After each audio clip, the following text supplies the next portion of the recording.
Hey guys, it's wonderful to see your smiling faces. In one of my videos last week, we talked about Winslow Homer and how he painted a picture of oranges on branches. And that was a study of using organic shapes and overlapping. And today we're going to take those same thoughts and kind of expand on them and really hone in on the overlapping aspect of it. So here I'm looking at some artwork by Henri Rousseau, and notice that Henri Rousseau also painted a lot from nature, but his landscapes, instead of trying to look like real life, are more of what he called dreamscapes. Now, a dreamscape is just a landscape, but it's all made up in his head. He wasn't trying to draw or paint what he was looking at.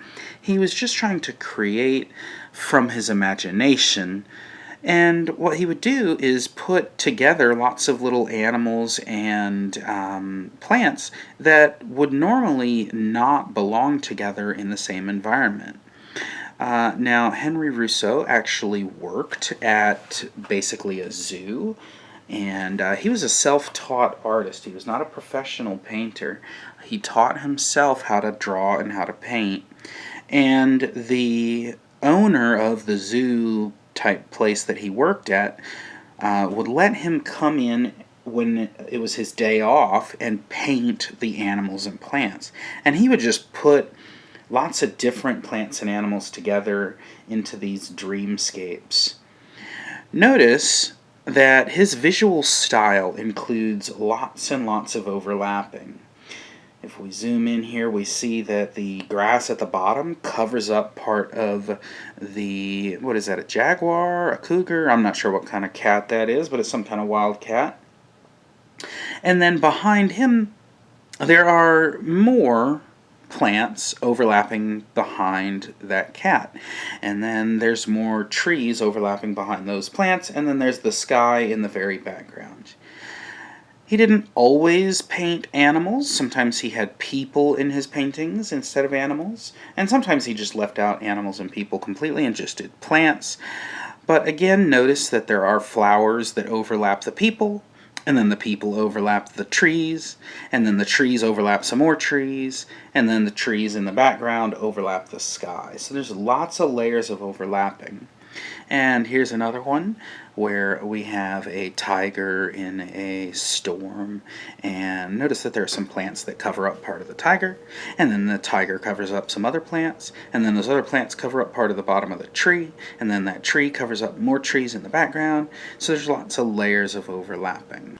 So as we move along to today's drawing here, we want to continue thinking about lots and lots of layers, lots and lots of overlapping, but we're going to keep using the same organic shape thought that we've been using here. And we can mix and match different kinds of plants, but whatever we do, we want to start at the bottom of our page, work from the foreground to the background so that we can get good overlapping in.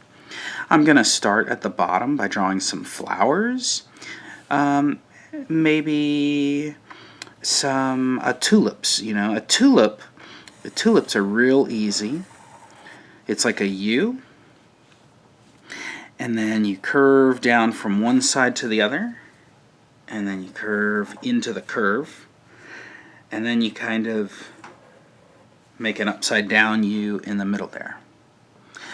Anyway, and then we're going to have a stem underneath that. Maybe a branch, a stem of a leaf here coming off of that main stem. Maybe you do more than one, totally up to you. Anyway, I don't want all of my stems to be straight up and down. I don't like the way that one looks being straight up and down, so I'm going to kind of curve my next one. And just make some more of these tulipy shapes. And if I want, I can add some leaves on those as well.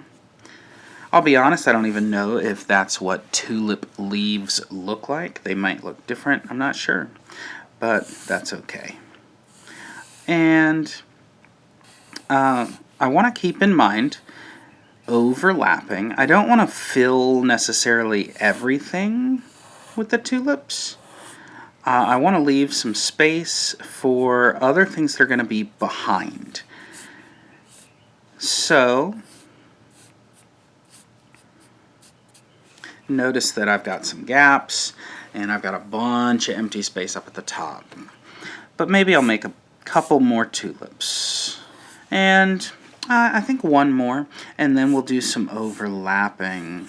When we overlap, we want to think about layers. We want to think about what's in front, what's behind, and the easy way to overlap two objects is to draw what's in front first, and then when you draw the object behind it, you bump and jump. What does that mean? It means when I bump into something, I jump over it. I'm going to draw, I guess I'll draw a tree. I'll draw a tree that overlaps behind these guys. So if it's far away, it's going to be smaller, but it's still going to be bigger than these flowers, right? So I'm going to start drawing the trunk of a tree, and when I bump into the flower, I jump over the flower and I keep going. And here, I'm going to draw the other side. When I bump into that flower, I jump over it and keep going. Bump into that flower, jump over it, and keep going. Remember, when we draw a tree trunk, it always gets narrower as it goes up. And then we draw branches coming off of that tree trunk. We've done this before. Branches coming off of the tree trunk.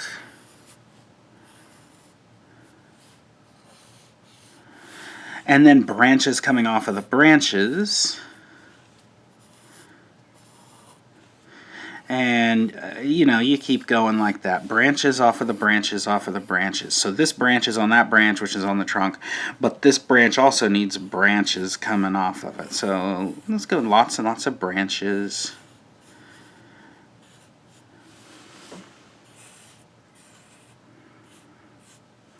And then this tree also needs leaves, so I'm just going to draw in a whole bunch of leaves.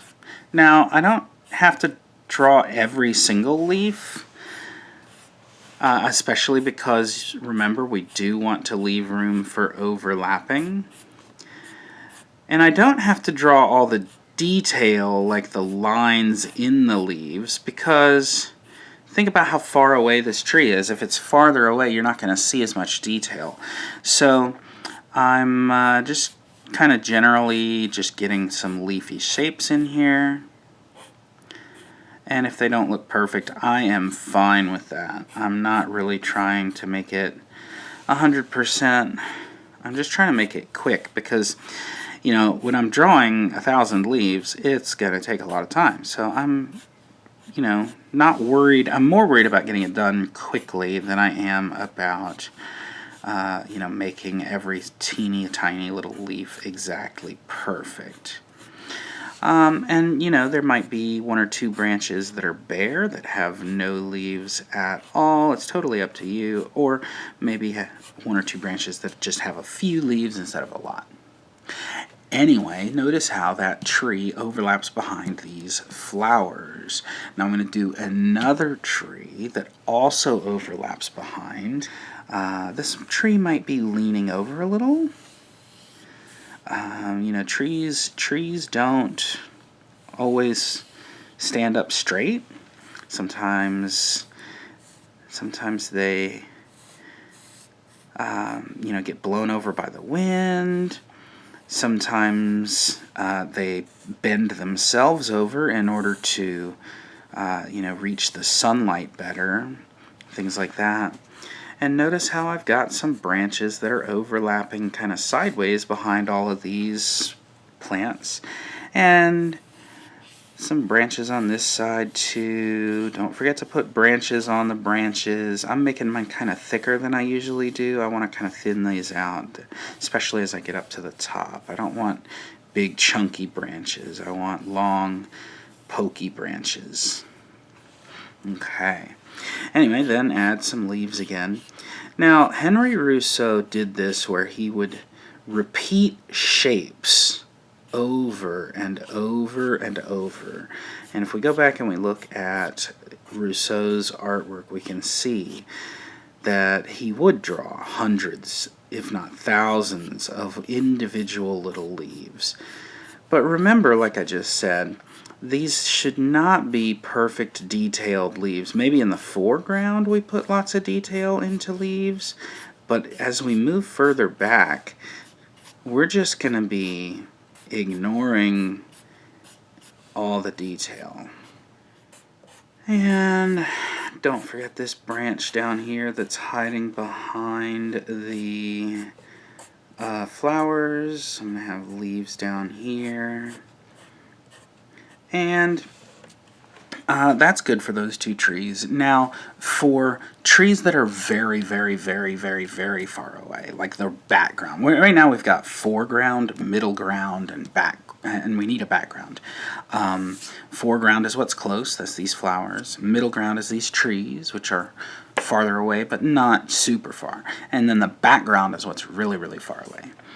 Now, for the background, I'm only going to see tall trunks of trees with sort of, like the normal, let me grab a scrap here, and what we normally think of as like a lollipop tree, where, you just got a trunk and then a big whooshy thing at the top. That's the kind of tree we're going to draw in the background, because they're so far away, we're not going to see individual leaves.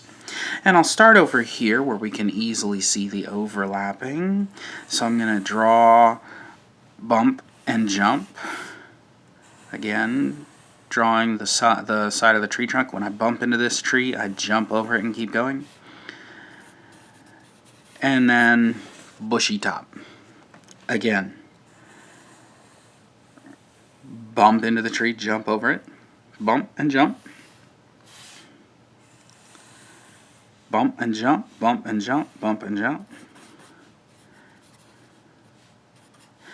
And it overlaps behind that one too. Okay? And now this is a simplified version.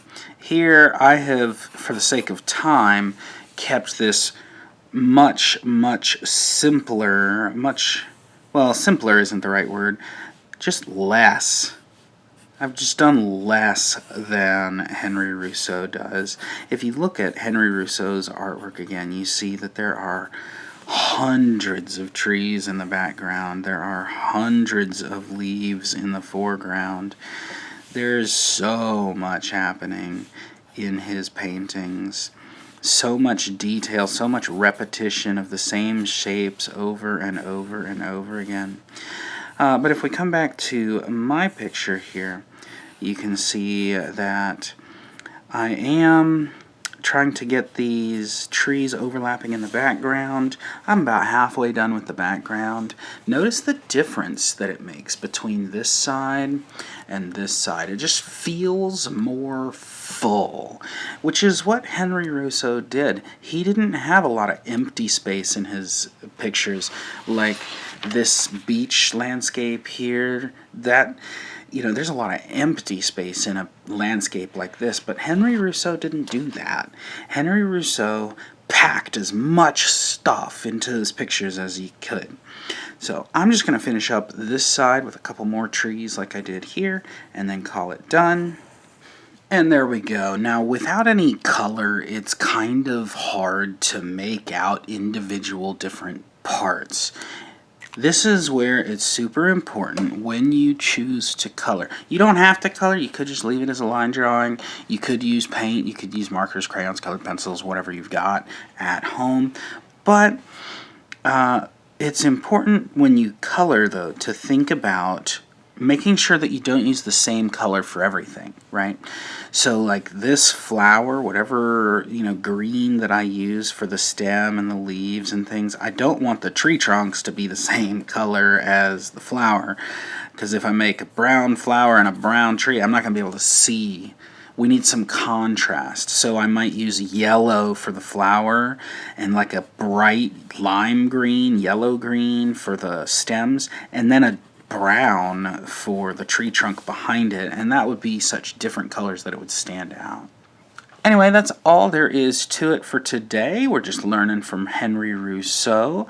We are using our organic shapes, our overlapping, and instead of just creating one tree here, we're creating a whole forest. I hope you have fun with that, and I can't wait to see how they turn out.